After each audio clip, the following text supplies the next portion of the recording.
সংবিধানের মূল নীতি পরিবর্তনে বিএনপির না, কিছুক্ষণ পরেই জাতীয় সংস্কার ঐক্যমত্য কমিশনের সঙ্গে এনসিপির সাথে বৈঠক। অধস্তন আদালতের নিয়ন্ত্রণ সুপ্রিম কোর্টের হাতে ন্যস্ত করার জন্য আমরা পরিবর্তনের সংশোধনের সুপারিশ করেছিলাম।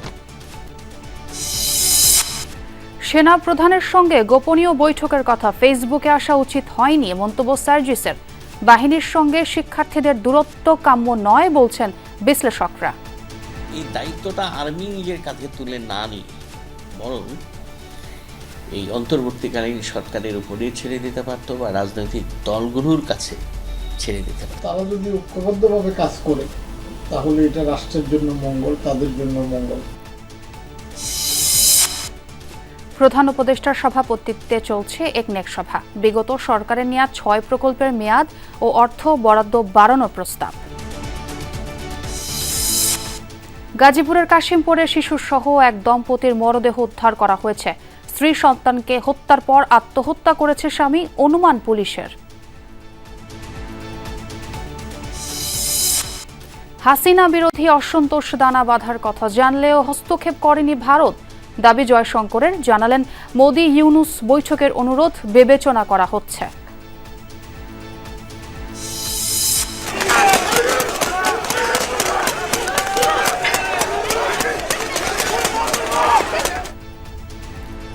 বিক্ষোভের অনলে পুড়ছে তুরস্ক।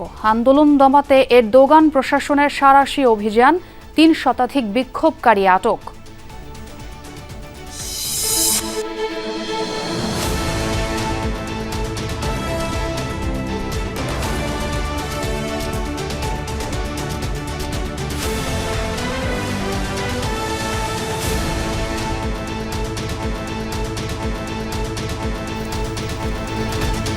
আমন্ত্রণ দুপুরে বাংলাদেশে আপনাদের সঙ্গে আছে আমি ছোঁয়া খন্দকার। এতক্ষণ শিরোনাম দেখছিলেন। সংবিধানে ৭১-এর সাথে ২৪-এর অভ্যুত্থানকে এক কাতারে রাখার যে সুপারিশ করেছে ঐক্যমত্য কমিশন, তার বিরোধিতা করেছে বিএনপি। দুপুরে জাতীয় ঐক্যমত্য কমিশনের কাছে দলীয় মতামত দেওয়া শেষে একথা জানিয়েছেন বিএনপির স্থায়ী কমিটির সদস্য সালাউদ্দিন আহমেদ। দুপুরে জাতীয় ঐক্যমত্য কমিশনের সাথে সংস্কার বিষয়ে বৈঠক করে বিএনপির প্রতিনিধি দল। পরে সাংবাদিকদের ব্রিফ করেন সালাউদ্দিন আহমেদ। বলেন, সংবিধানের মূল নীতি পরিবর্তনের পক্ষে নন তারা। গণপ্রজাতন্ত্রের পরিবর্তে নাগরিকতন্ত্র রাখার যৌক্তিকতা নেই বলেও জানান তিনি। আরও বলেন, দেশে গণতন্ত্রের চরিত্র হারিয়েছে, তাই সংবিধান সংশোধন দরকার। তবে গণপরিষদ ভোটের প্রয়োজনীয়তা দেখছে না বিএনপি। বিচার বিভাগের সুপারিশে প্রায় সবগুলোতে একমত দলটি। এনআইডির কার্যক্রম ইসির হাতে রাখা উচিত বলে মনে করে বিএনপি। পাশাপাশি ইসির দায়বদ্ধতা সংসদীয় কমিটির রাখার বিপক্ষে মত দিয়েছে দলটি। সংবিধান সংস্কার প্রস্তাবে ৭১-এর সাথে ২৪-কে সমান গুরুত্ব দেওয়ার সুপারিশে বিএনপির আপত্তি, গণপ্রজাতন্ত্রের বদলে নাগরিকতন্ত্র বা সাংবিধানিক মূলনীতি পরিবর্তনেও দলটির না। সালাউদ্দিন আহমদ, রাষ্ট্র কি নতুন হয়েছে? এখানে গণতন্ত্রের চরিত্র হারিয়েছে, তাই সংবিধান সংশোধন দরকার, গণপরিষদ ভোট নয়। ১৯৭১ সালের স্বাধীনতা যুদ্ধের সাথে একই কাতারে ২০২৪ সালের গণ অভ্যুত্থানকে নিয়ে এসছেন, যেটা আমরা মনে করি সমীচীন নয়। আগের প্রিয়াম্বলেই থাকা উচিত। ২০২৪ সালের গণ অভ্যুত্থানের অংশটি আমরা সংবিধানের অন্য জায়গায় কিভাবে তফসিলে, চতুর্থ তফসিলে অ্যাকোমোডেট করা যায় সেটা পরে আলোচনা করা যায়। আমাদের একটা সংবিধান আছে, সেই সংবিধানের হয়তো গণতান্ত্রিক চরিত্রটা বিনষ্ট হয়েছে, যার সাথে আমরা একমত নই, যার জন্য রাষ্ট্রীয় কাঠামো এবং গণতান্ত্রিক কাঠামোগুলো আমাদের বিনির্মাণ করা দরকার নতুনভাবে। ঐক্যমত্য কমিশনের সংলাপের সবশেষ অবস্থা জানতে চলে যাচ্ছে সংসদ ভবন এলাকায়। সেখানে আছেন আমার সহকর্মী আরেফিন শাকিল। আরেফিন, শুনতে পাচ্ছেন নিশ্চয়ই। বিএনপি কি কি বিষয়ে একমত হয়েছে, কি কি বিষয়ে ভেটো দিয়েছে, জানাবেন। ধন্যবাদ ছোঁয়া। মূলত বিএনপি বেশ কয়েকটি বিষয় নিয়ে তারা তাদের বক্তব্য জানিয়েছে। বিশেষ করে যে ৫টি বিষয়ে 5টি কমিশন হয়েছিল, আপনি জানেন, দুদক সংস্কার কমিশন, সেই সঙ্গে নির্বাচন সংক্রান্ত কমিশন এবং জনপ্রশাসন সংক্রান্ত কমিশন এবং সেই সঙ্গে সংবিধান সংস্কার সংক্রান্ত কমিশন, বিচার বিভাগ সংক্রান্ত কমিশন। এর মধ্যে দুদক সংস্কারের নিয়ে মূলত জাতীয় ঐক্যমত্য কমিশন 20টি সুপারিশ করেছিল এবং 20টির মধ্যে বিএনপি 11টিতে একমত হয়েছে এবং একটিতে তারা ভেটো দিয়েছে, অর্থাৎ তারা বিরোধিতা করেছে। বাকি সেগুলোতে আংশিকভাবে তারা তাদের মতামত জানিয়েছে এবং জনপ্রশাসনের যে 26টি যে সুপারিশ রয়েছে তার মধ্যে বেশিরভাগই তারা বলেছেন তারা একমত, তবে একটি বিষয় শুধু তারা একমত হতে পারেনি, সেটি আইন সংক্রান্ত এবং বিশেষ করে আমলাদের যারা সচিব এবং পদোন্নতির বিষয় সেই সংক্রান্তের বিষয় নিয়ে তারা তাদের আপত্তির কথা জানিয়েছেন। এর বাহিরে বিচার বিভাগের প্রায় সবগুলো বিষয় নিয়ে তারা তাদের আপত্তির তাদের একমতের কথা জানিয়েছেন। তারা বলেছেন শুধুমাত্র সুপ্রিম কোর্টের জুডিশিয়ারি নিয়ে আলাদা করে নিম্ন আদালতে আলাদা করে একটি সুপ্রিম জুডিশিয়ারি করার জন্য তারা সুপারিশ করেছেন। তারা বিচার বিভাগের জন্য আলাদা মন্ত্রণালয় করার দাবি জানিয়েছেন এবং সেই সঙ্গে নির্বাচন সংক্রান্ত যে 27টি প্রস্তাব ছিল বিএনপির পক্ষ থেকে বলা হচ্ছে, এই 27টি প্রস্তাবের বেশিরভাগই আসলে সংবিধান সংশোধন সংক্রান্ত। এই ক্ষেত্রে তারা আপত্তি জানিয়েছেন। তারা বলছেন এগুলো আসলে একবারই অধ্যাদেশ জারি করে সেগুলো সংশোধন করা সম্ভব নয়, সেই জন্য জাতীয় নির্বাচন দরকার, অর্থাৎ সংসদ নির্বাচন দরকার। সেই সংসদ নির্বাচনের মাধ্যমে সেগুলো করতে হবে এবং সেখানে বেশিরভাগ সময় নির্বাচন কমিশনের নির্বাচন সংক্রান্ত যে কমিশন ছিল সেই কমিশনের প্রস্তাবনা সমালোচনা করেছে বিএনপি। বলছে এখানে সিএসসি থেকে শুরু করে অন্য কমিশনারদের যে ক্ষমতা, সেই ক্ষমতা খর্ব করে নানান ধরনের আসলে প্রস্তাব করা হয়েছে, সেগুলো তারা বিরোধিতা করেছেন এবং সেই সঙ্গে স্থায়ী কমিটিতে নয়, আলাদা করে যেভাবে বিচার বিভাগের বিচারপতি অপসারণ করা হয় সেই নিয়মে যেন কোনো অনিয়ম বা কোনো ধরনের সমস্যা তৈরি হলে সিএসসি কিংবা অন্য কমিশনের অপসারণের যে রীতি রয়েছে সেই রীতিতে ফলো করার জন্য ছোঁয়া। আরিফিন, আরও একটি বিষয় জানাবেন, এনসিপির সঙ্গে তো 2টার দিকে কমিশনের বৈঠক হওয়ার কথা, সেটি কি শুরু হয়েছে? এখনো সেটি শুরু হয়নি। সেটি আজকে মূলত বৈঠক নয়, ছোঁয়া মূলত আজকে তারাও তাদের যে মতামত সেই মতামত জানাবেন।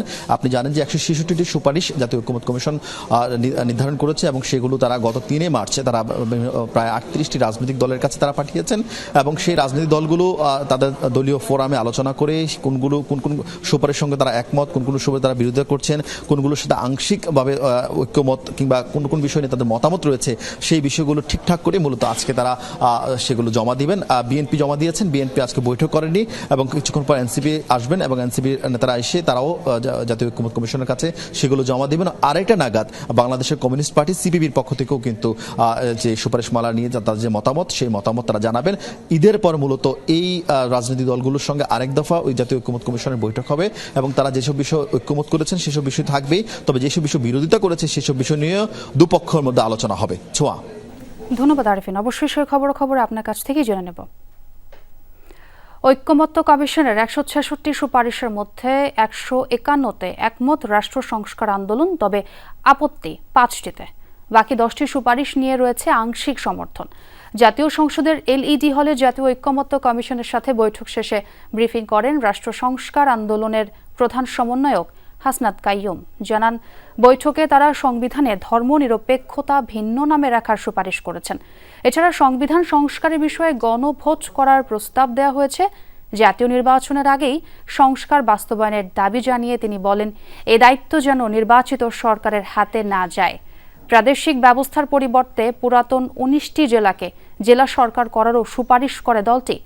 পাশাপাশি সমর্থন জানান ঐকমত্য কমিশনের এনসিসি কাঠামো। বেশিরভাগ পয়েন্টের সাথে আমরা একমত, মানে ধরেন ওনাদের যদি 166টা পয়েন্ট হয়, 151টা পয়েন্টে তাদের সাথে আমরা একমত হয়েছি। 5টাতে আমরা কেবলমাত্র বলছি যে আমরা একমত না, আমাদের ভিন্নমত আছে, সেগুলো আমরা তাদের জানাইছি। আর 10টার মধ্যে আমরা অন্যান্য প্রস্তাব আমরা দিয়েছি। হাসনাত আব্দুল্লাহর সাথে বেশ খানিকটা দ্বিমত পোষণ করে ফেসবুকে স্ট্যাটাস দিলেন 24 আন্দোলনের অন্যতম সংগঠক সার্জিস আলম। সার্জিস লিখেছেন, সেনাপ্রধান নয়, তাদের আগ্রহেই 11 মার্চ বৈঠক হয়েছিল। বৈঠকে কেবল তারা 3 জনই উপস্থিত ছিলেন। তবে এতটা গোপনীয় বৈঠকের কথাবার্তা যেভাবে ফেসবুকে এসেছে তা সমীচীন হয়নি বলে মন্তব্য করেছেন জাতীয় নাগরিক পার্টির উত্তরাঞ্চলের মুখ্য সংগঠক। এ ধরনের তৎপরতা ভবিষ্যতে আস্থার সংকট তৈরি করতে পারে বলেও শঙ্কা প্রকাশ করেন সার্জিস। 11 তারিখের বৈঠকে সেনাপ্রধানের তরফ থেকে আওয়ামী লীগ ইস্যুতে কোনো চাপ প্রয়োগ করা হয়নি, কেবল মতামত জানানো হয়েছিল। পরিশোধিত আওয়ামী লীগের রাজনীতিতে ফেরার গুরুত্বের কথা জানিয়েছিলেন সেনাপ্রধান জেনারেল ওয়াকারুজ্জামান। তবে রাজনীতিতে কোনোভাবেই আওয়ামী লীগ ফিরে আসার পক্ষে নন সার্জিস। দু একটি মন্তব্যে উত্তেজনা ছড়ালেও সেনাবাহিনীর সঙ্গে শিক্ষার্থীদের দূরত্ব কাম্য নয়। স্থিতিশীল রাষ্ট্রের জন্যই সবার ঐক্যবদ্ধ থাকা উচিত, এমন মত রাজনৈতিক বিশ্লেষকদের। পাশাপাশি গুরুত্বপূর্ণ পদে থাকা ব্যক্তিদের যে কোনো মন্তব্যে পরিপক্কতা দেখানোর পরামর্শ দিয়েছেন তারা, নতুবা নষ্ট হতে পারে প্রতিষ্ঠানের ভারসাম্য। রাজপথে মানুষের ঢল, বিপরীতে আইনশৃঙ্খলা রক্ষাকারী বাহিনীর বন্দুকের গুলি। ছাত্র জনতার আহ্বান ছিল তাদের পাশে থাকুক সেনাবাহিনী।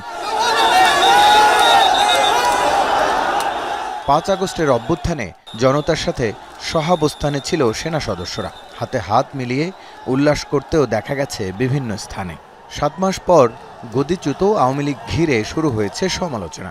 আন্দোলনের সামনে থাকাদের মন্তব্যে প্রশ্ন উঠেছে শীর্ষ নেতৃত্বের সাথে সম্পর্ক নিয়ে। এই দায়িত্বটা আর্মি নিজের কাঁধে তুলে না নিয়ে বরং এই অন্তর্বর্তীকালীন সরকারের উপরে ছেড়ে দিতে পারতো বা রাজনৈতিক দলগুলোর কাছে ছেড়ে দিতে পারতো। ছাত্রদের মনে ঝুঁকিত হিসেবে তাদের মধ্যে কাজ করে আর কি, যে কারণে তারা কোনো অবস্থাতেই আওয়ামী লীগ ফিরে আসুক এটা তারা মানবে না। রাষ্ট্রীয় প্রতিষ্ঠানগুলোর ভঙ্গুর দশার এই সময়ে পারস্পরিক দূরত্ব কাম্য নয় বলছেন দীর্ঘদিন প্রশাসনের দায়িত্ব পালন করা এই সাবেক কর্মকর্তা। এমনিই আমরা অনাস্থায় জর্জরিত, এবং অনাস্থা হলো আমাদের একটা বিশাল সমস্যা রাজনৈতিক সংস্কৃতিতে। তো এখন সেটা কমে আসা উচিত। এখন তারা যদি ঐক্যবদ্ধভাবে কাজ করে তাহলে এটা রাষ্ট্রের জন্য মঙ্গল, তাদের জন্য মঙ্গল। কিন্তু যদি কোনো বিভাজন তৈরি হয়, দূরত্ব তৈরি হয়, তাইলে তারাও ভালো থাকবে না, রাষ্ট্রটাও ক্ষতিগ্রস্ত হবে। নির্বাচন নিয়ে মতভেদ আছে আন্দোলনের সপক্ষের শক্তিগুলোর। রাজনীতির এই কৌশল বা লড়াইকে স্বাভাবিক বলছেন কেউ কেউ। তবে সরকারে থাকা ব্যক্তিদের মন্তব্য পরিশীলিত হওয়া উচিত বলছেন তারা। এখন আমাদের তরুণেরা তাদের সাথে ভিতরে যে কথাবার্তা হয়েছে সেটা যেভাবে প্রচার করে দিচ্ছে, এটা কিন্তু রাষ্ট্রীয় শিষ্টাচারে পড়ে না। অনেক কথা হবে ভিতরে, কিন্তু সেগুলো প্রচার করা যাবে না। প্রচার করতে হলে অন্তত 30-40 বছর অপেক্ষা করা লাগবে। পুরো পরিবেশ থেকে কে কত তার স্বার্থ আদায় করে নিতে পারে। সুতরাং এইটা আমার মনে হয় না যে পরিস্থিতি খুব বেশি প্রতিকূলে আছে আমাদের, বিশেষ করে রাজনৈতিক। বৈদেশিক সম্পর্ককে আপনি দ্রুত ফিরে নর্মাল জায়গায় আনতে হবে। আপনার ভারতের সাথে স্বাভাবিক সম্পর্ক ফিরে আনতে হবে, আমেরিকার সাথে স্বাভাবিক সম্পর্ক ফিরে আনতে হবে। দিন শেষে স্থিতিশীল রাষ্ট্র চায় মানুষ। ভোটের অধিকার, সুশাসন ফিরিয়ে আনার পাশাপাশি অস্থিরতা দূর করার পক্ষে তারা। এজন্য অন্তর্বর্তী সময়ে সবাইকে ঐক্যবদ্ধ থাকার আহ্বান জানান বিশ্লেষকরা। রাসেল আহমেদ, যমুনা নিউজ, ঢাকা। বিগত সরকারের নেওয়া 6 প্রকল্পে বাড়তি 15,000 কোটি টাকা ব্যয় হবে। নির্ধারিত সময়ে শেষ না হবার কারণেই এই সংশোধন। এ সংক্রান্ত প্রস্তাব উপস্থাপন করা হয়েছে জাতীয় অর্থনৈতিক পরিষদের নির্বাহী কমিটি একনেক সভায়। এসব প্রকল্পের মূল অনুমোদিত ব্যয় ছিল 12,831 কোটি টাকা। প্রধান উপদেষ্টা ডক্টর মোহাম্মদ ইউনূসের সভাপতিত্বে বৈঠক অনুষ্ঠিত হয়। পরিকল্পনা কমিশন জানায় 6টি প্রকল্পের বরাদ্দ এরই মধ্যে খরচ হয়ে গেছে, তাই বাধ্য হয়েই ব্যয় ও মেয়াদ বাড়াতে হচ্ছে। এর মধ্যে পায়রা সমুদ্র বন্দরের প্রথম টার্মিনাল, চট্টগ্রামের শাহ আমানত আন্তর্জাতিক বিমানবন্দরে বিদ্যমান রানওয়ে উন্নয়ন, সায়দাবাদ পানি শোধনাগার প্রকল্প ফেজ 3 এবং পঞ্চবটি থেকে মুক্তারপুর সেতু পর্যন্ত সড়ক উন্নয়ন প্রকল্প বেশি গুরুত্ব পাচ্ছে। একনেকে আলোচনায় থাকা 15টি প্রকল্পের ব্যয় ধরা হয়েছে 38,147 কোটি টাকা। সীমান্ত পেরিয়ে অবৈধভাবে বিদেশি কাপড় যেন না ঢুকতে পারে সেই পদক্ষেপ নেওয়া হচ্ছে, এমনটা জানালেন শিল্প উপদেষ্টা আদিলুর রহমান খান। বলেন, দেশীয় উদ্যোক্তাদের পাশে আছে সরকার। সকালে তেজগাঁওয়ে বিসিক ভবনে ঈদ মেলার উদ্বোধন শেষে আয়োজিত সেমিনারে এসব কথা বলেন তিনি। শিল্প উপদেষ্টা জানান, ক্ষুদ্র ও মাঝারি উদ্যোক্তাদের সব ধরনের সহযোগিতা দেয়া হবে। পাশাপাশি আমলাতান্ত্রিক জটিলতা এড়িয়ে উদ্যোক্তাদের ব্যবসা সহজ করারও উদ্যোগ নেওয়া হবে। দেশের অর্থনীতিতে কুটির, ক্ষুদ্র ও মাঝারি শিল্প গুরুত্বপূর্ণ ভূমিকা রাখে বলেও মন্তব্য করেন শিল্প উপদেষ্টা। এই ঈদে আমরা সীমান্তে চেষ্টা করছি যাতে অবৈধভাবে কাপড় না ঢুকে। বাংলাদেশের উদ্যোক্তারা যেন তাদের পণ্য, তাদের কাপড়, তাদের জিনিসগুলো দেখাতে পারেন যারা ক্রেতা তাদের কাছে, এবং তাদের কাছে বিক্রির জন্য ব্যবস্থা করতে পারেন। বাংলাদেশের শেখ হাসিনা বিরোধী অসন্তোষ দানা বাঁধার বিষয়ে আগেই অবগত ছিল ভারত। তবে এই বিষয়ে হস্তক্ষেপ করেনি দিল্লি, এমন মন্তব্য করেছেন ভারতীয় পররাষ্ট্রমন্ত্রী এস জয়শঙ্কর। শনিবার দেশটির পররাষ্ট্র বিষয়ক পরামর্শ কমিটির বৈঠকে বিভিন্ন দেশের পরিস্থিতি ও চলমান কূটনীতি নিয়ে আলোচনা হয় তার। কর্মকর্তাদের বরাতে ওই বৈঠক সম্পর্কে প্রতিবেদন প্রকাশ করেছে দ্য হিন্দু। বলা হয়, 5 আগস্ট শেখ হাসিনার পতনের আগেই স্বার্থ সংশ্লিষ্ট বেশ কয়েকটি পক্ষ জনরোষের বিষয়টি জানতে পেরেছিল। তবে এই ইস্যুতে শেখ হাসিনাকে পরামর্শ দেওয়া ছাড়া ভারতের খুব বেশি কিছু করার ছিল না বলে জানান জয়শঙ্কর।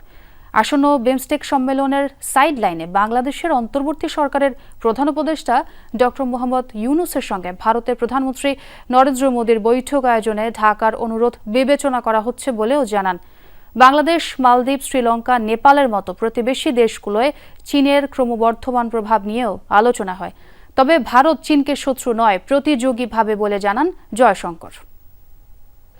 গাজীপুরের কাশিমপুরের একটি বাড়ি থেকে শিশু সন্তান সহ এক দম্পতির মরদেহ উদ্ধার করা হচ্ছে। পুলিশের ধারণা, স্ত্রী সন্তানকে হত্যার পর আত্মহত্যা করেছে স্বামী। সকালে দেওয়ানপাড়া এলাকা থেকে স্বামী নাজমুল ইসলামের ঝুলন্ত মরদেহ উদ্ধার করা হয়। একই সাথে বেড়ে স্ত্রী খাদিজা আক্তার আর 4 বছর বয়সী কন্যা নাদিয়ার নিথর দেহ। পুলিশ জানায়, নিহত নাজমুল টাঙ্গাইলের বাসিন্দা। খাদিজাকে বিয়ের পর শ্বশুরের দেয়া বাড়িতে থাকতেন তিনি। সকালে ডাকাডাকির পরও কেউ ঘুম থেকে না ওঠায় ঘরের পেছনের জানালা দিয়ে নিথর দেহগুলো দেখতে পায় পরিবারের অন্য সদস্যরা। নিহত নাজমুল বেকার ছিলেন।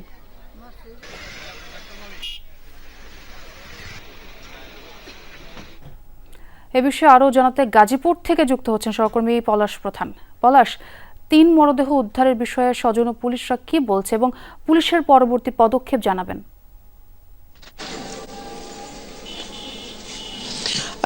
মূলত প্রাথমিকভাবে এই 3 দেহ উদ্ধার করেছে কাশিমপুর থানা পুলিশ। এরপর শ্রোতাল করে সেটি ময়নাতদন্তের জন্য যে বাকি প্রক্রিয়া সেটি আসলে পুলিশ এখনো করছে। এরপর আসলে স্বজনকে বুঝিয়ে দেওয়া হবে। তবে নিহত যে নাজমুল, তার শ্বশুরের সাথে আমরা কথা বলছি, তার শাশুড়ির সাথে এবং পার্শ্ববর্তী যে এলাকার লোকজনের সাথে কথা বলছি। অর্থাৎ যে নাজমুল বেকার ছিল, কখনো আসলে চাকরির জন্য তার কোনো উৎসাহ ছিল না, যে কারণে মূলত শ্বশুর শাশুড়ি পোশাক কারখানা কাজ করতে, পাশাপাশি নিহত যে স্ত্রী সেও পোশাক কারখানা চাকরি করে মূলত পরিবার পরিজনকে নিয়ে আসলে চলতো। প্রায় সময় কিন্তু বিভিন্ন সমস্যা নিয়ে পরিবারের বিচার হতো এবং নিহত যে নাজমুল সে মাদকে সংশ্লিষ্ট ছিল, সে মাদক সেবন করত। একাধিকবার পারিবারিকভাবে বিচারও হয়েছে এবং স্থানীয় লোকজন বিভিন্ন চুরি ঘটনাকে কেন্দ্র করে বিভিন্নভাবে কিন্তু তাকে উদ্ধার করা হয়েছিল, যে কারণে কিন্তু বলা হয়েছিল যে এই ধরনের ত্রুটি বিচ্যুতি কারণে মূলত হয়তো বা সে এই ঘটনা ঘটাতে পারে। সোয়া, ধন্যবাদ পলাশ। জাতীয় পতাকা অবমাননার অভিযোগে রাষ্ট্রদ্রোহ মামলায় ইসকনের বহিষ্কৃত নেতা চিন্ময় কৃষ্ণ দাসের জামিন শুনানি 23 এপ্রিল ধার্য করেছে হাইকোর্ট। রোববার বিচারপতি মোহাম্মদ আতোয়ার রহমান ও বিচারপতি মোহাম্মদ আলী রেজার হাইকোর্ট বেঞ্চ এদিন ধার্য করেন। 2 জানুয়ারি তার জামিন আবেদন খারিজ করে আদেশ দেন চট্টগ্রাম মহানগর দায়রা জজ আদালত। পরে 12 জানুয়ারি হাইকোর্টে জামিন চান চিন্ময়। 4 ফেব্রুয়ারি তার জামিন প্রশ্নে রুল দেন হাইকোর্ট। রাষ্ট্রদ্রোহ মামলায় গ্রেপ্তার চিন্ময় কৃষ্ণ দাসের জামিন নামঞ্জুর হওয়া নিয়ে গত বছরের 26 নভেম্বর চট্টগ্রাম আদালত প্রাঙ্গণে সংঘর্ষ হয়। এ সময় আইনজীবী সাইফুল ইসলামকে পিটিয়ে ও কুপিয়ে হত্যা করা হয়।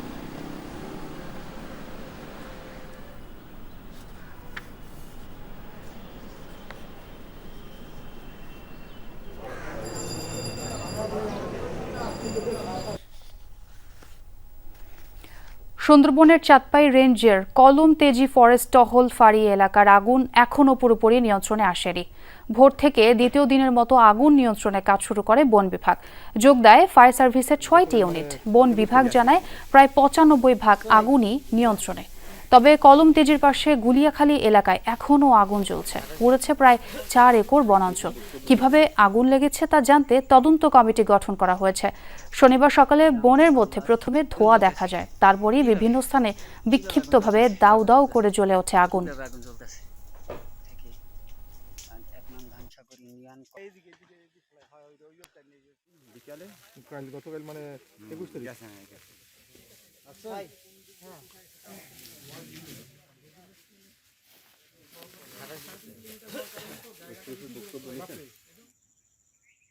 জোয়ারের পানি না ওঠার ফলে এই জায়গাটা উঁচু হয়ে যাওয়াতে জোয়ারের পানি ওঠে না, নদী মরে গেছে, যার ফলে আপনার এই যে মানে একটু আগুন লাগলেই সেটা বিস্তীর্ণ এলাকায় ছড়িয়ে এখন 95% নিয়ন্ত্রণে আছে।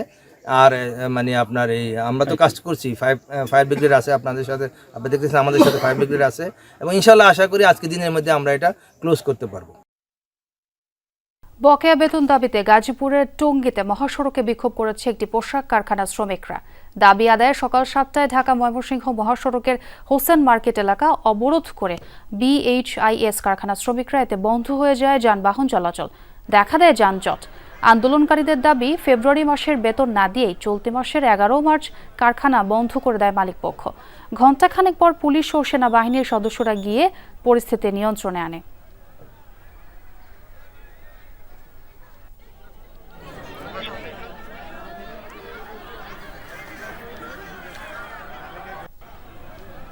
গণহত্যার দায়ে অভিযুক্ত আওয়ামী লীগকে নিষিদ্ধের দাবিতে বিক্ষোভ মিছিল করেছে NDM এর ছাত্র সংগঠন জাতীয়তাবাদী গণতান্ত্রিক ছাত্র আন্দোলন। দুপুরে মালিবাগ মোড়ে এই বিক্ষোভ মিছিল করে সংগঠনটি। এ সময় বক্তারা বলেন, আওয়ামী লীগ একটি সন্ত্রাসী সংগঠন। এই ফ্যাসিবাদী সংগঠনের যারা জুলাই হত্যাকাণ্ডের সাথে জড়িত তাদের সবাইকে বিচারের মুখোমুখি করতে হবে। সেই সাথে ফ্যাসিবাদ যেন এদেশের মাটিতে ফিরতে না পারে সে ব্যবস্থা করতে হবে। গত 16 বছরে আওয়ামী লীগ দেশে গণহত্যা চালিয়েছে মন্তব্য করে তারা বলেন, প্রতিটি নির্বাচনে ভোট ডাকাতি করেছে দলটি। ঈদ কেনাকাটা চললেও চুরি ছিনতাইয়ের আশঙ্কায় মেহেরপুরবাসী। সে কারণে রাতে বাজারগুলোই থাকছে না ক্রেতাদের ভিড়। বিক্রেতাদের আশা, রমজানের শেষ ভাগে বাড়বে বেচাকেনা। কয়েক স্তরে জোরদার করা হয়েছে নিরাপত্তা ব্যবস্থা। আশ্বাস আইন শৃঙ্খলা বাহিনীর। ঈদে নতুন জামাকাপড় কিনতে মেহেরপুরের বিপণী বিতানগুলোয় ক্রেতাদের ভিড়। দেশি বিদেশি পোশাকের পসরা সাজিয়ে বসেছেন দোকানিরাও। গরমে সুতি পোশাকের চাহিদাই বেশি। এছাড়া নারীদের পছন্দের শীর্ষে Pakistani, Delhi boutiques, georgette, organza সহ বিভিন্ন কাপড় 1000 থেকে শুরু হয়ে বিভিন্ন দামে বিক্রি হচ্ছে। আমাদের পছন্দ যেটা, সেটা পাকিস্তানি ইন্সপায়ার্ড ড্রেসগুলা। তো এগুলোর কাপড়ও খুব ভালো, মানসম্মত, কিন্তু দামটা এবার একটু বেশি, হয়তোবা পরিস্থিতির কারণে। স্যান্ডেল, জুতা সবই কিনা হয়ে গেছে। আমরা ড্রেস কিনবো, তো যেটা চয়েস হচ্ছে সেটা নিতে পারছি না, সাইজে হচ্ছে না। মসলিনের ওপরে যে কাপড়গুলো আছে, তারপরে হলো ইন্ডিয়ান, পাকিস্তানি ড্রেসের বেশি হচ্ছে আধিক্য এইবার। তবে চুরি ছিনতাইয়ের আশঙ্কায় সাধারণ মানুষ। বিক্রেতারা বলছেন, ঈদ বেচাকেনা শুরু হলেও অন্যান্য বছরের তুলনায় রাতে ভিড় কম। দেশের আইন শৃঙ্খলা পরিস্থিতি নিয়ে নিশ্চিন্ত নন অনেকেই। সন্ত্রাসী, চাঁদাবাজি, মানে অনেক কিছু, চোর ডাকাতের ভয়, টাউনে মানুষ আসতে পারছে না, গ্রাম থেকে মানুষ আসতে পারছে না, সব কিছু একটা ভীতিকর অবস্থার ভিতরে বিরাজ করছে। পাকিস্তানের তোয়াক্কেল আছে, তোয়াক্কেলটা বেশি বিক্রি হচ্ছে। আর বাংলাদেশি আইটেমের মধ্যে জর্জেট, অর্গানজা, এই আইটেমটা বেশি বিক্রি হচ্ছে। রাতের কাস্টমারগুলো একটু কম পাচ্ছে, যেমন 10টা 11টার পরে বাজারে একটু কাস্টমারের সংখ্যা কমে যাচ্ছে, তবে দিনে কাস্টমারের চাহিদা ব্যাপক আছে। আইন শৃঙ্খলার মোটামুটি অবস্থান আলহামদুলিল্লাহ এখন পর্যন্ত ভালো। আমরা এসপি মহোদয়ের সঙ্গে কথা বলে মোটামুটি একটা ব্যবস্থা করছিলাম। পুলিশ সার্বক্ষণিক আছে, পুলিশের প্রহরা আছে, আমাদের নাইট গার্ড ব্যক্তিগত আমাদের নিজস্ব প্রহরা আছে, এই সব মিলিয়ে এখন পর্যন্ত বাজারে কোনো অপ্রীতিকর ঘটনা ঘটে নাই। জেলা পুলিশের দাবি, ঈদ কেনাকাটায় নিরাপত্তা নিশ্চিতে পর্যাপ্ত ব্যবস্থা গ্রহণ করা হয়েছে। 3টি স্পেশাল টিম কাজ করছে। তাছাড়া ডিবি পুলিশের আলাদা টিম সার্বক্ষণিক নিরাপত্তা ডিউটিতে নিয়োজিত আছে, এবং অতিরিক্ত পুলিশ সুপার প্রশাসন ও অর্থ সার্কেল এডিশনাল এসপি তারা দিবারাত্রি সার্বক্ষণিক তদারকি ডিউটিতে নিয়োজিত আছে। পোশাকের দাম নিয়ে ক্রেতাদের রয়েছে মিশ্র প্রতিক্রিয়া। শেষ ভাগে ভিড় বাড়বে আশা বিক্রেতাদের। সাবরিনা লিজা, যমুনা নিউজ। ঈদের শিল্প প্রতিষ্ঠানে বেতন বোনাস নিয়ে নারায়ণগঞ্জে যেন অনাকাঙ্ক্ষিত পরিস্থিতি তৈরি না হয় সেজন্য সতর্ক অবস্থানে শিল্প পুলিশ ও মালিক শ্রমিক সংগঠন। রুগ্ন কারখানাগুলোর দিকে রাখা হচ্ছে বিশেষ নজর। শ্রমিকদের প্রত্যাশা, সময় মতো মিলবে বেতন বোনাস। নারায়ণগঞ্জে পোশাক কারখানা সহ শিল্প প্রতিষ্ঠান রয়েছে 2000-এরও বেশি। এসব কারখানায় কর্মরত প্রায় 4 লাখ শ্রমিক। বেশিরভাগ শ্রমিকই ঈদের ছুটিতে যান গ্রামের বাড়িতে। নতুন জামা কাপড় কিনে ঈদ আনন্দ ভাগাভাগি করতে চান পরিবারের সাথে। তাই সবারই প্রত্যাশা থাকে আগেভাগেই বেতন বোনাস পাওয়ার। বেতন তো দিচ্ছে, হাফ বেতন হাতে দেওয়া যায়, তেমন পরিবেশ তো কোনো ঈদটা পালন করা যায় সুস্থ মতো। প্রত্যাশা বেতন বোনাস দিবে, যে দেশে দেওয়ার জন্য, ওই জন্য তো প্রতিদিন ডিউটি করতেছি বেতন দিয়ে বাড়ি চলে। কিছু কিছু ফ্যাক্টরি আছে তারা বেতন অর্ধেক দেয়, বোনাসটা দেয় না, কাটছিট করা এগুলো করে, এতে আমাদের সমস্যা হয়ে যায় আর কি। কিন্তু আমরা যে ফ্যাক্টরিতে বর্তমান আছি ইনশাল্লাহ ভালো।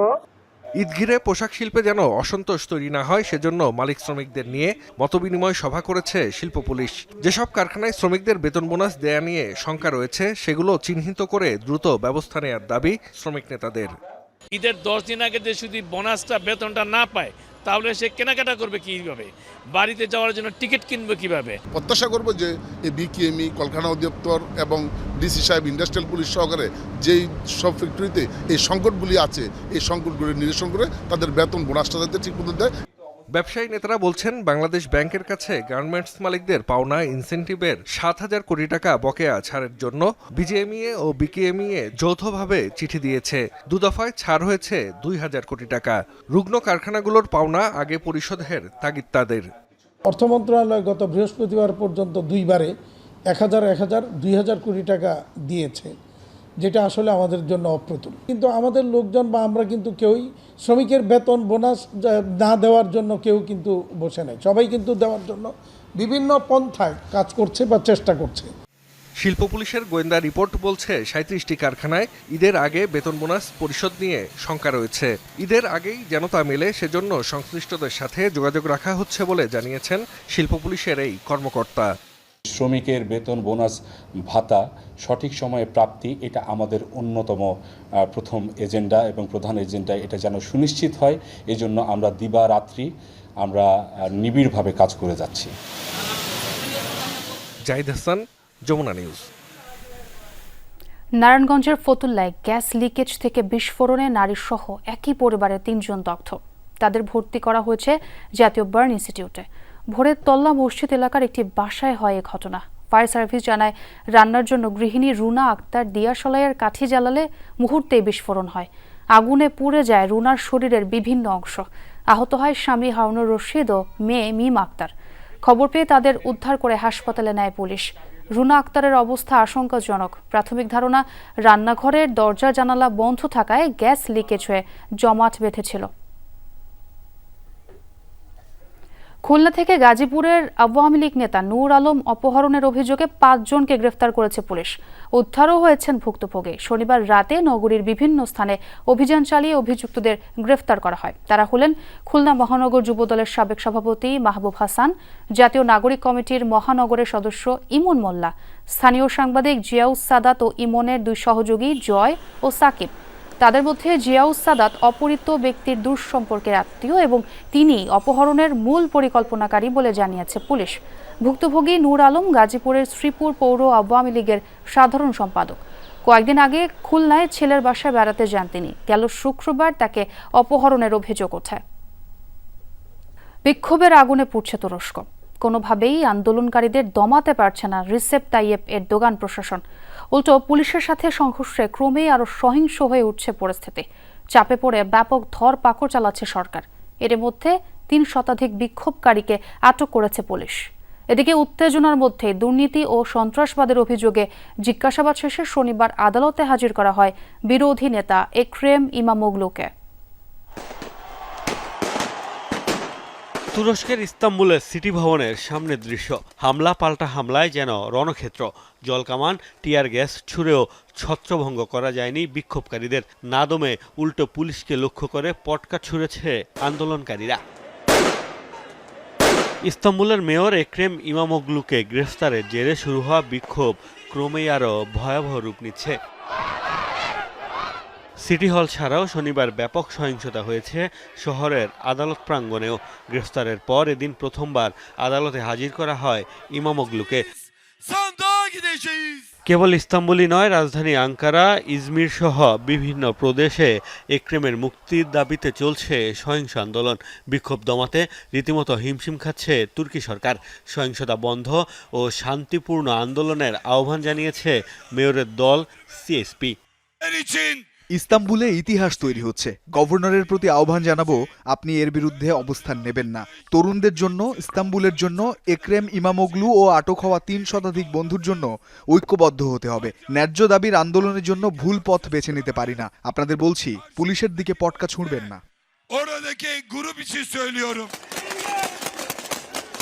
ব্যাপক বিক্ষোভে কোণঠাসা হলেও দমে যাচ্ছেন না তুর্কি প্রেসিডেন্ট। শান্তি বিনষ্টকারীদের বিরুদ্ধে কঠোর পদক্ষেপের হুঁশিয়ারি দিয়েছেন তিনি। চলমান বিক্ষোভকে সন্ত্রাসী কর্মকাণ্ড আখ্যাও দিয়েছেন। দুর্নীতি বিরোধী অভিযানের বিরুদ্ধে জাতিকে উত্তেজিত করার চেষ্টা করছে তারা। 4 দিন ধরে জাতির শান্তি বিঘ্নিত করার এবং জনগণকে বিভক্ত করার অপচেষ্টা চালাচ্ছে। দায়িত্বরত পুলিশ কর্মকর্তাদের উপর হামলা চালাচ্ছে তারা। সড়কে সন্ত্রাস করছে। তুর্কিদের শান্তি বিনষ্ট করতে দেয়া হবে না সিএইচপিকে। দুর্নীতি ও সন্ত্রাসী কর্মকাণ্ডে সংশ্লিষ্টতার অভিযোগের তদন্তের অংশ হিসেবে গত বুধবার গ্রেফতার করা হয় একরেম ইমামোগলুকে, যার জেরে বিক্ষোভ ছড়ায় দেশ জুড়ে। তুর্কি সরকার জানিয়েছে এ পর্যন্ত প্রায় 350 আন্দোলনকারীকে আটক করেছে পুলিশ। মোস্তফা মাহমুদ, যমুনা নিউজ। হামজা চৌধুরীকে কেন্দ্র করে বাংলাদেশের ফুটবলে নতুন জাগরণ দেখছেন ভক্তরা। ডিফেন্সিভ মিডফিল্ডার হিসেবে পরিচিত থাকলেও পুরো মাঠ দাপিয়ে বেড়াতে অভ্যস্ত তিনি। শেফিল্ডের রাইট ব্যাক হিসেবে খেললেও বাংলাদেশ দলের জন্য তার প্রয়োজন মাঠে সারফেস, কেননা আক্রমণ রচনার পাশাপাশি তার শক্ত ডিফেন্স কার্যকরী হবে লাল সবুজদের জন্য। হামজা চৌধুরীকে ঘিরে বাংলাদেশের ফুটবলে তৈরি হয়েছে নতুন জাগরণ। ক্রিকেট উন্মাদনায় হারিয়ে যেতে বসা বাঙালির প্রিয় খেলাটি আবারও দেখছে স্বপ্ন। যে স্বপ্নের বিশালতা সুদূর ইংল্যান্ড থেকে নিয়ে এসেছেন বাংলাদেশি বংশোদ্ভূত এই ইংলিশ মিডফিল্ডার। লেস্টার সিটির একাডেমি থেকে হাতে খড়ি শুরু হলেও পেশাদার ফুটবলে তার অভিষেক হয় বার্টন অ্যালবিয়নের হয়ে। 2015-16 এবং 2016-17 মৌসুমে এই ক্লাবের হয়ে মাঠে নেমেছিলেন তিনি। এরপর লেস্টার, ওয়াটফোর্ড হয়ে হামজার বর্তমান ঠিকানা শেফিল্ড ইউনাইটেড। খেলেছেন ইংল্যান্ডের বয়সভিত্তিক অনূর্ধ্ব 21 দলেও। ডিফেন্সিভ মিডফিল্ডার হলেও পুরো মাঠ জুড়ে খেলতে অভ্যস্ত হামজা চৌধুরী, যা প্রতিপক্ষের জন্য বড় চ্যালেঞ্জ। মাঝ মাঠ দখলে রাখা, বল ডিস্ট্রিবিউশনের পাশাপাশি ডিফেন্সে প্রতিপক্ষকে চ্যালেঞ্জ জানানো সবচেয়ে বড় অস্ত্র হামজার। ইউরোপের ফুটবলে নিয়মিত এই মুখের কাছ থেকে লাল সবুজের প্রত্যাশার পাল্লাটাও ভারী হচ্ছে প্রতিনিয়ত। হামজা মিশে গেছে টিমের সাথে, সো ও জানে যে ওর নিজস্ব একটা দায়িত্ব তো বহুত রয়ে গেছে দেশের জন্য এবং দলের জন্য এবং টিমমেটদের সাথে তার এবং কোচিং স্টাফের সাথে ডে 1 থেকে সে উজ্জীবিত এবং সে নিজ থেকে সবাইকে ইন্সপায়ার করছে। গোল কিংবা অ্যাসিস্টের সংখ্যা নামের পাশে আহামরিভাবে না থাকার কারণ হচ্ছে স্কোরিং পজিশনের খেলোয়াড় নন হামজা। মাঝে সেন্ট্রাল মিডে খেললেও এই মুহূর্তে তিনি ব্যস্ত রাইট ব্যাকের ভূমিকায়। তবে এই ভূমিকায় বাংলাদেশ দলে কিছুটা পিছিয়ে থাকবেন তিনি, কেননা লং বলে হামজার পাসিং অ্যাকুরেসি 40-এর কম। বাংলাদেশ দল কিছুটা রক্ষণাত্মক ভূমিকায় খেলায় এখানে তার সার্ভিস পুরোপুরি পাওয়া সম্ভব হবে না। তাই আক্রমণ রচনার জন্য হামজার মিডফিল্ড পজিশনই ইতিবাচক হবে লাল সবুজদের জন্য। 25শে মার্চ এএফসি এশিয়ান কাপ কোয়ালিফায়ারে ভারতের বিপক্ষে ম্যাচ দিয়ে জাতীয় দলের জার্সিতে অভিষেক হবে হামজা চৌধুরীর। নতুন এই তরুণ তুর্কির সংযোজনে আবারও ফুটবলের হারানো জ্বর ফিরবে, এমনটাই প্রত্যাশা সকলের। নাসিফ শুভ, যমুনা স্পোর্টস, শিলং।